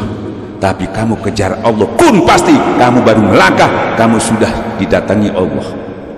Kalau sudah Allah yang pasti, di mana kamu dekat, aku dekat. Allah yang menentukan. Bismillahirrahmanirrahim. Balik lagi, tidak ada yang bisa menghalangi rezeki dari aku. Tidak ada yang bisa memotong rezeki itu sampai kepada engkau. Kalau kamu sudah bersama aku, aman kan? Dari zikir itu, bah orang mau nyaingi, bah orang mau bekal, insya Allah tidak bisa. Kalau kita tidak bersama Allah, habis. Zikir lagi Pak, zikir. Enak kan? Ini zikir, coba zikir aja. Jadi tidak ada yang bisa mengatakan saya tidak bisa, cuma zikirnya, cuma caranya nanti diajarkan seperti ini.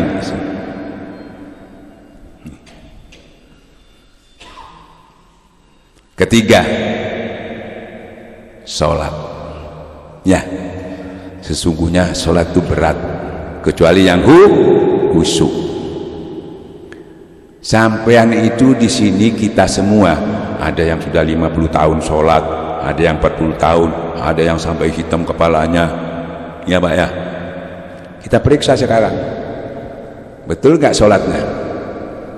Kalau luarnya insya Allah bagus, dalamnya sampai Rasulullah mengatakan luarnya khusyuk, dalamnya munafik. Batas satu zaman nanti begitu. Kita periksa sekarang, ya. Saya sholat, saya praktekkan ya, biar tahu ini. Jangan sampai kita sudah sholat terancam lagi ya. Ini kiblatnya kemana? Sini ya. Saya sholat ya, perhatikan sambil makmum ya. Allahu Akbar. Benar apa salah?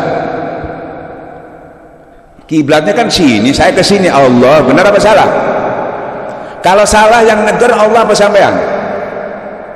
Kalau saya salah tadi bacaannya kiblatnya, yang negur Allah apa sampean? Makmum. Makmum tegurnya gimana? Subhanallah. Wah, saya keliru, saya benerkan, selesai ya. Tidak ada masalah ya, saya luruskan, selesai. Itu dahiriyahnya.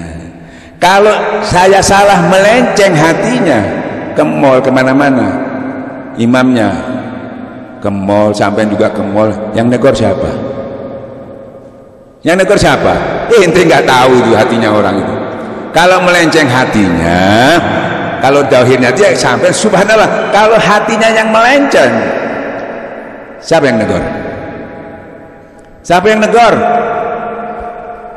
Kalau melenceng hatinya siapa yang negor, Pak? Ya? Jawab. Allah. Tegurannya kayak apa? Sampean baca tiap hari itu kalian. Wa wailul lil musallin alladzina an sholatin. Celaka orang yang sholat yang hatinya lalai daripada Allah. Itu ancamannya. Masa sholatnya sudah 50 tahun 20 diancam neraka? Malam ini ancaman itu harus hilang itu. Jangan diterus-teruskan tuh. Sudah capek-capek sholat diancam lagi. Ya. Gara-gara cuma satu titik aja nggak ada di sini. Cuma sahur, goplah, lupa, lalai. Cuma zikirnya yang nggak ada. Begitu ibarat mobil itu, walaupun pentil itu pentilnya nggak ada, jangan anggap enteng pentil itu. Ya. Oh cuma pentil aja murah, tapi kalau tidak ada di dalam bannya itu, dia berjalan nggak sampai 1 meter 2 meter sudah gembos, Pak. Jangan dianggap remeh itu zikir, ya Pak ya. Nah, masalahnya di situ kan gitu ya. Maka saya tanya sekarang, bisa khusyuk nggak kalau orang itu tidak tentram? Karena kita selama ini sholat itu disusu-susu kan, nggak ada perintah khusyuk itu, nggak ada Pak. Nggak ada perintah konsentrasi, nggak ada perintah sholat itu menerjemahkan Quran, nggak ada. Yang ada perintah sholat itu wa aqimus sholati zikri, suruh zikir, bukan disuruh khusyuk. Maka saya tanya, bisa khusyuk nggak kalau hatinya nggak tentram? Yang dicari khusyuknya dulu apa tentramnya? Kalau dulu dicari kenapa khusyuknya? Di khusyuk nggak ketemu. Khusyuk itu hasilnya. Ibarat sampean kepingin pedes, nggak makan lombok, bisa nggak? Aduh pedes, gendeng orang ini. Manis nggak makan gula, bisa nggak? Maka saya katakan, bisa tentram nggak hati orang itu kalau nggak zikir? Zikir itu mengenal tentram. Tentram itu identik dengan khusyuk, itu hasilnya bukan pelajarannya. Pelajarannya zikir, amalnya zikir. Meningkatkan tentram, tentram itu tenang, tentram itu khusyuk. Makanya panggilan sholatnya wa aqimusal lil zikir, bukan lil khusyuk. Cuma dikasih yang gampang, cuma zikir. Tapi sampai sekarang kita banyak nggak pakai itu karena ketidaktahuan kita. Ngajinya di situ-situ aja, tidak ditingkatkan untuk mencapai hakul yakin. Buka kitab, tapi hijab yang tertutup ini la tulhikum amalikum, tertutup terus, tidak pernah diperhatikan. Sehingga kata Allah, bukan matanya ini yang buta, tapi ini yang buta. Ini harus dibuka. Kalau sampean buta termasuk gelap, kebentuk kamu ya. Bahkan orang buta, dia yang buta kalau kesenggol gini, yang dimarahi dia nak marah, sialan yang dimarahi itu ya, padahal dia yang nyenggol. Kan begitu ya. Nah, bikin masalah terus. Nah, bisa dikatakan buta. Buta itu gelap ya. Ya, biar istrinya sampean cantik nggak bisa kelihatan gitu. Nah, gelap itu juga bisa dikatakan kotor. Di sini kalau kotor aja, padahal nggak ada ulet itu, biarkan satu malam keluar uletnya itu, keluar kecoaknya. Di sini kalau kotor, otomatis juga keluar ulatnya. Makanya orang kotor suka misuh-misuh, ya tuh. Maaf saja, semua binatang disampaikan itu, karena sudah kotor. Caranya kita masih dihimbau, saudara-saudara jangan dengki, jangan bahil, jangan sombong. Nggak bisa, himbauan nggak bisa. Ibarat di sini banyak kotoran, ada lalat datang, pergi dia, sebentar lagi datang lagi, semprot, mati semua. Sebentar lagi yang lain datang, capek teman. Caranya gimana? Bersihkan. Kalau sudah bersihkan, nggak mau datang. Begitu juga hati, sifat dengki bahil itu akan pergi kalau ini bersih. Alat pembersihnya tiap-tiap penyakit, tiap kotoran ada alat pembersihnya, kata Rasulullah. Pembersih hati zikrullah. Zikir yang mana ini? Jadi nggak bingung lagi, gimana caranya ini? Langsung bersihkan. Berbahagialah yang bersih hatinya, celaka orang yang mengotori hatinya. Zikir. Ini zikirnya tasawuf. Ya. Jadi sholat ini Allahu Akbar, pakai zikirnya. Setelah prosedurnya begitu. Kita enggak, Tuhannya masih dicari, tak tahu ketemu korek yang hilang. Ini harus selesai Pak malam ini Pak, cuma 10 menit. Ya, terakhir saya mau tanya, sampai kalau berlindung kepada Allah caranya bagaimana? Ibu-ibu kalau berlindung kepada caranya bagaimana Bu? Baca apa? Baca apa Pak? A'udzubillahi minasyaitonir rajim. Tahu ya? Coba kita buka. Saya berlindung di pohon itu dari terik matahari. Ya, saya ilustrasikan ya. Tapi saya nggak datang ke pohon itu. Kepanasan nggak masih? Saya berlindung di pohon itu dari, tetapi saya nggak ke pohon itu. Saya berlindung kepada Allah, tapi saya nggak hadir ke Allah. Bisa nggak? Hadir itu dekat-dekat tuh, zikir lagi. Zikir. Biar sampean nggak ngomong berlindung, sampean zikir sudah langsung berlindung. Saya makan, disuruh apa? Makan. Baca apa pertama? Mulai dipakai apa? Bismillah. Bismillah. Bacanya sampean suruh keras sedikit. Apa artinya bismillah itu? Ini kita kaji secara tasawuf ya. Kamu makan, semua pekerjaan kita mulai dengan ingat kepada Allah. Sudah betul Pak, tapi nggak sempurna. Ya, disuruh ingat kepada Allah. Maka sampean Bismillahirrahmanirrahim. Itu belum ingat, itu masih diingatkan. Sekaligus saya baca keras supaya orang lain juga ingat kepada Allah. Tandanya ingat kepada Allah dan enggak itu ditanya, sampai sudah ingat kan? Sudah, zikir enggak? Enggak, ya belum ingat. Masih diingatkan. Ibarat sholat itu masih usolli, belum sholat. Ibarat belum berlindung, masih mau berlindung. Ini harus ditingkatkan itu. Sabar. Bisa sampean sabar. Kalau saya dengar ibu-ibu yang sabar ya, nggih Pak Kiai. Bisa. Hanya pulang, aku tak sabar, katanya kayak harus sabar. Terus digoda terus sama anaknya mungkin. Sama istrinya mungkin, suami sabar. Enggak kuat. Datang ke Kiai, Pak Kiai, sabar itu kan ada batasnya Kiai. Bikin dalil sendiri akhirnya. Apa kata Kiainya?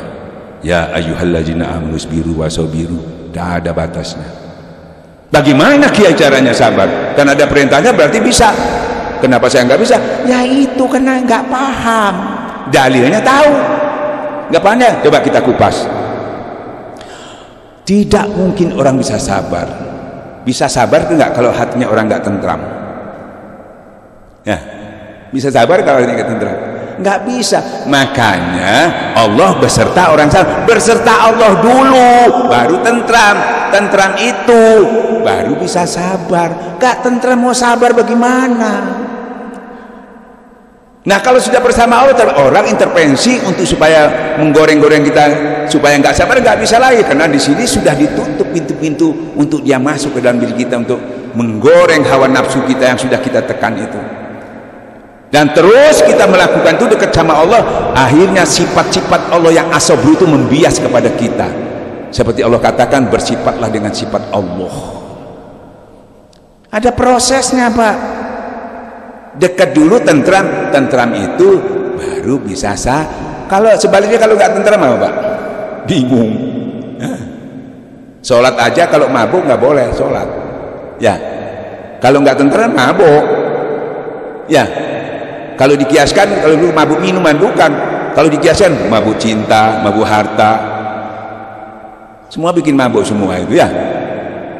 Apa? Ini cuma zikir tentram baru bisa sabar. Makanya kalau sampean marah-marah, ya toh, karena ngajinya nggak sampai ke hakikat, sampai cuma disuruh wudhu, disuruh duduk. Yang marah itu fisiknya apa hatinya? Yang di luar ini wudhu, yang di dalam dicuci juga, tapi sama zikir. Yang di luar pakai air, yang dalam dibiarkan. Nggak bisa. Oh, tempat nafsu di dalam bukan di fisik. Saya sudah wudhu kok nggak bisa. Kurang satu yang dibenahin, yang di dalam nggak dibenahin. Membenahi di luar pakai wudhu, membenahi di dalam membersihkan pakai zikir lagi. Mati juga akhir hidup seorang cuma ingat kepada Allah jannah. Cuma zikir. Kecuali sampai ingin jadi kiai, harus belajar kitab ini, hafal hadis, karena sampai mau mengajar. Kalau cuma untuk membenahi ibadah, nggak perlu sampai hafal hadis itu. Bukan bakat, apalagi sudah expired mau belajar udah nggak bisa, udah sibuk dengan urusan dunia. Ambil jalan pintas ini satu-satunya untuk menolong. Supaya tadi yang kita menginginkan berapa item tadi mudah saya cuma dengan zikrullah, satu zikir saja semua bisnis saya sesuai dengan perintah Rasulullah. Sayyidina Ali bertanya, ya Rasulullah, adakah jalan semudah-mudah secepat utama? Ada, zikrullah. Kita ambil jalan cepat, mudah, utama. Tidak ada jalan lain lagi. Mau lewat mana sampai? Mau jadi kiai dulu baru bisa? Nggak bakat, nggak punya waktu, sudah expired, mau lewat mana? Nih 10 menit sampai bisa menguasai semuanya ya. Inilah yang dibawa oleh para waliullah, khususnya memang untuk orang di lapangan yang sibuk, yang pun nggak punya kesempatan, nggak sempat belajar, diberilah jalan yang paling mudah supaya nggak ketinggalan sama orang-orang pondok, nggak ketinggalan sama kiai-kiai. Bahkan kadang-kadang sampai lebih cepat daripada orang pondok kiai kalau sudah memakai ini. Ya, butuh nggak? Kalau nggak butuh nggak apa-apa. Kalau memasarkan apa zikir ini biar nggak laku, saya tetap dibayar sama Tuhan. Kalau memasarkan dagangannya orang dimarahi saya kalau nggak laku. Ya, kalau ini kata ya Muhammad, kata Allah, sampaikan dengan arif bijaksana. Kalau orang itu tidak mau menerima, ya toh, tugasmu cuma sampaikan. Mau diterima enggak, jangan sedih, jangan kecewa. Itu sudah urusanku. Aku hukum urusanku, aku ampun urusanku, sudah. Jadi biar orang enggak mau, jangan sedih, jangan. Nah, kita sudah berikan ini pengetahuan yang mudah. Dan lagi nanti sampean ibu-ibu kalau meninggal dengan zikir ini nggak perlu dituntun lagi. Kan dalilnya seakan-akan begini, tuntunlah, talkinlah orang yang mau mati. Bahasa ini juga ditalkin. Banyak yang menolak, Ustaz, kan yang mau ditalkin itu orang yang mau mati. Ya, kok saya sudah ditalkin, emangnya sampean tidak mau mati apa? Ya mau mati juga kan. Cuma kalau sudah menceng, sudah koma, sampean dituntun bisa masuk enggak? Apa nunggu menceng dulu gini mau ditalkin, mau diingatkan? Mumpung lagi sehat sebelum sakit, mumpung lagi muda sebelum tua, mumpung lapang sebelum. Jadi kita nanti mau meninggal tidak bingung lagi cari orang suruh menuntun, apalagi matinya di pesawat, apalagi matinya ada gempa. Siapa yang menuntun, sama-sama sibuknya, apalagi di jalan matinya, siapa yang menuntun? Tapi karena tuntunan itu sudah kita dapatkan, mau ada yang tunda ada nggak masalah, mau anaknya datang nggak masalah, karena dia tahu persis dalilnya, harta dan anak minat itu sedikit tidak bisa menolong. Ini yang menolong qalbun salim, nih hati yang dibersihkan. Enak kan? Tak bergantung sama anak. Kalau enggak, gimana anak saya ini kok belum datang, padahal saya sudah mau sakaratul maut. Telepon anaknya, nah cepat datang nak. Pak, saya nggak bisa, saya ini kerja, kalau saya tinggal saya dipecat nanti. Wah, kamunya anak durhaka, mulai kecil saya pelihara tapi tidak memperhatikan ibunya. Hanya datang Pak, nggak bisa menolong ibunya masuk surga, pulangnya dipecat Pak. Tapi kalau kita punya zikir itu, saya mau pulang, jangan, kerjaan saja kamu, saya bisa menolong diri saya sendiri. Apalagi ibu-ibu yang sudah tua ya, ditinggal anaknya kemana-mana ya, tinggal sendirian. Insya Allah gak butuh banyak-banyak, tenang, nyaman bersama Allah. Tidak ada kekhawatiran, tidak ada kecemasan, tidak ada ketakutan lagi. Jangan sedih, jangan takut, kata malaikat, aku mengambil ruhmu ya, tuh surga sudah menunggu. Nih zikrullah. Maukah aku tunjuk ke sesuatu kamu derajat yang paling tinggi, lebih daripada kamu membelajarkan emas dan perak, lebih kamu dari perperang kamu memenggal musuh dan terpenggal. Apa ya Rasulullah? Zikrullah, zikir. Nah, inilah torekat. Hati-hati, jangan sampai salah torekat yang mana. Kalau bukan ahlinya Pak, ibarat lampu ini 1000 watt, energinya sudah ada, energinya kalau nggak nyambung bisa nyala nggak? Ini di sini, wahai Muhammad, aku dekat di sini. Ruhani kita, energi kita ada. Kalau nggak nyambung, gelap hati ini Pak. Nyambung baru keluar cahayanya, baru keluar nurnya Pak.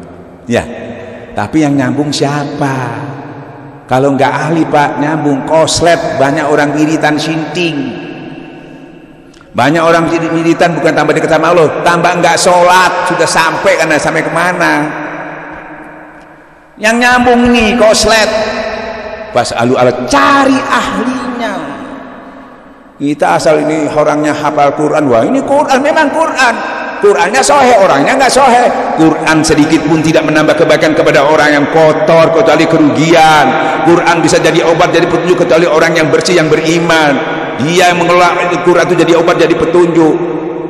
Hati-hati, karena sama-sama Qurannya ini, tapi bagaimana orangnya, kualitas orangnya ini yang berbahaya, yang sering kita salah. Tuh, maaf Pak Banter ya, maaf ya, saya di YouTube itu mendengar Banser ini katanya apa,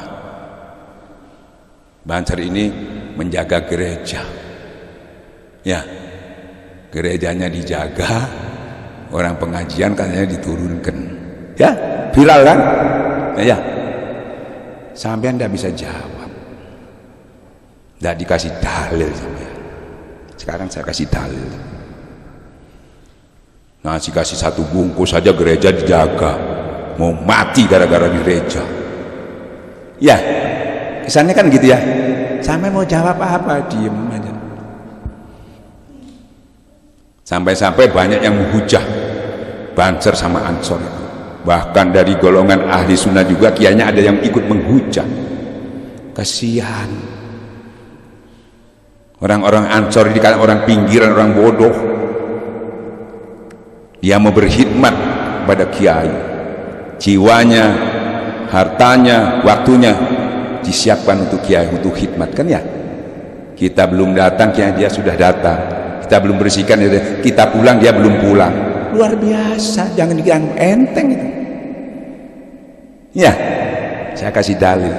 Kalau ada orang mengatakan sampai kok nggak jaga gereja, saya nggak jaga gereja, saya menjaga ente ini loh. Kalau mau merusak gereja, saya menjaga ente ini supaya tidak anarkis, karena Rasulullah bersabda tidak boleh merusak tempat ibadah orang lain, tidak boleh memerangi kafir jimni selama dia tidak memerangi kamu.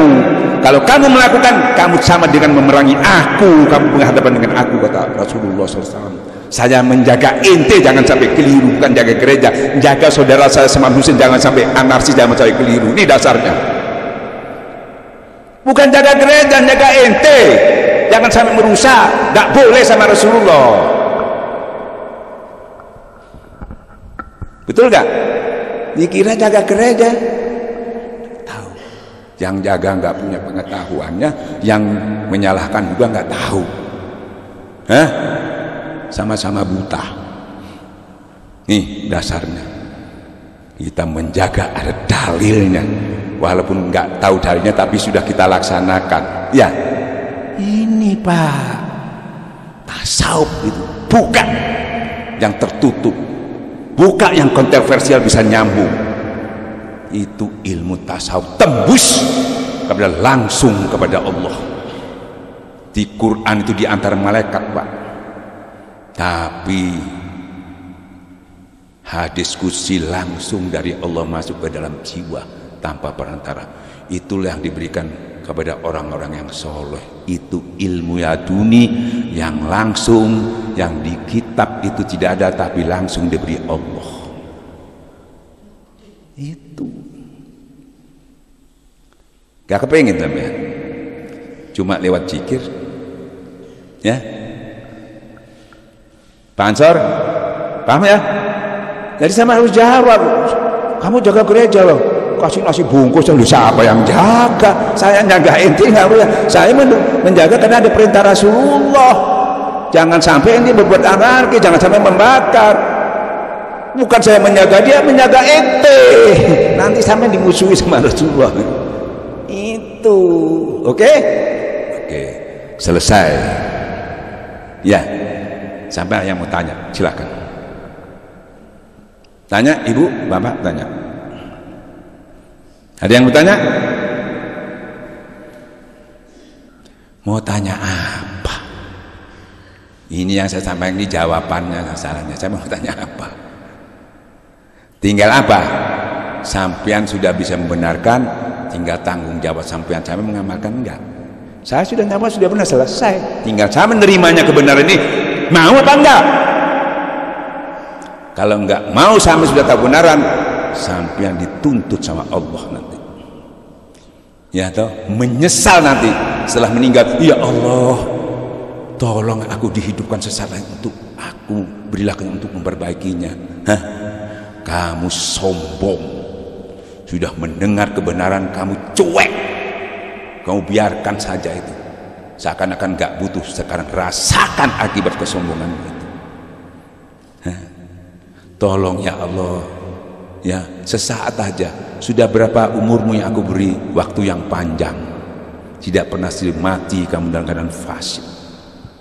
Na'udzubillah, jangan sampai malam ini harus selesai semua cuma dengan zikir yang dimasukkan ke dalam jantung, ke dalam jiwa raga kita. 10 menit, paling lama 15 menit. Oke? Tanggung jawab, jangan berani minta kalau tidak diamalkan. Jangan berani minta senjata yang ampuh tapi cuma ditaruh. Ada perjanjiannya sama Allah. Innama yubayyunaka innama yubayyuna yadallahi fawqa aydihim faman nakasba innama yansuran nafsi wa man ahwa ba'da sayfatur rahim. Hati-hati. Wah, kalau begitu saya nggak berani. Katanya kalau imannya tambah kuat, ujiannya tambah berat. Ya. Wah, lebih baik nggak kuat-kuat, jadi ujiannya sedikit. Keliru. Kalau sampean itu kuat imannya, itu diuji. Dan ujiannya pasti sampean mampu. Pasti Allah tidak menguji sesuatu lebih dari kemampuan sampean. Kalau sampean tidak ikut ujian, tidak diuji, tidak untuk naik pangkat, diazab untuk dihinakan. pilih mana? Mau diuji apa mau diajab? Tidak ikut ujian diajab, ikut ujian untuk ditingkatkan. Ya, nah, tapi harus cerdas. Cerdas itu ada dua, cerdas intelektual, baca kitab, cerdas spiritual, yaitu zikrullah. Ya, ada yang tanya? Sudah nggak ada? Mulai kita sampaikan zikir ini, siap? Ayo kita mulai, biar nggak terlalu malam. Bismillahirrahmanirrahim. Pak Kiai, tolong, ayo maju sedikit. Jangan takut.